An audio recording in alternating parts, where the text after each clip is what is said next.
So guys, അപ്പോൾ വിഷുവിന് കൃഷ്ണനെ വാങ്ങി ഇറങ്ങിയതാണ് കേട്ടോ. കൃഷ്ണനെ കാണിച്ചു തരട്ടെ. ഇതിപ്പോ എടുക്കാനൊക്കെ ചർച്ചയായിട്ട് നിൽക്കുകയാണ് ഇവിടെ. സ്വന്തം അല്ല, എന്നെ കൃഷ്ണനെ പോലെ ഉണ്ടല്ലേ, അതല്ല വേറെ കാണിച്ചില്ല. അപ്പോൾ എൻ്റെ കെട്ടിയാൻ പറഞ്ഞ പോലെ ഞങ്ങൾ ഒരു കുഞ്ഞ് കൃഷ്ണനെ വാങ്ങിക്കാൻ പോയത് കേട്ടോ. വീട്ടിലെ കൃഷ്ണൻ്റെ ചെറിയൊരു കൈക്ക് പൊട്ടൽ വന്നപ്പോൾ വീട്ടുകാർ വന്നപ്പോൾ കൃഷ്ണനെ വാങ്ങിച്ചിട്ടാണ് നാളെ വിഷുവിൻ്റെ കണി വെക്കേണ്ടതെന്ന്. അപ്പോൾ ഞങ്ങൾ രണ്ടും കൽപ്പിച്ച് അങ്ങോട്ട് തൃപ്പൂണിത്തേക്ക് വിട്ടു, നമ്മുടെ ലായം കൂത്തമ്പലത്തിൽ. അവിടെ ഒരുപാട് കൃഷ്ണന്മാരിങ്ങനെ നിരന്നങ്ങോട്ട് ഇരിക്കട്ടെ. കാണുമ്പോൾ തന്നെ എന്ത് രസമാണെന്ന് പറയുക കാണാനായിട്ട്.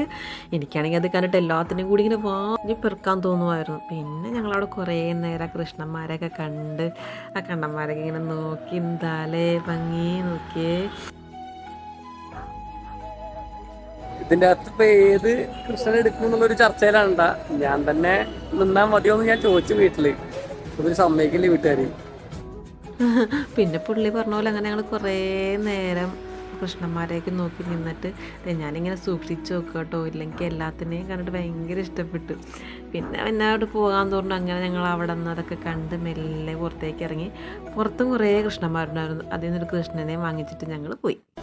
അപ്പോൾ എല്ലാവർക്കും ഹാപ്പി വിഷു.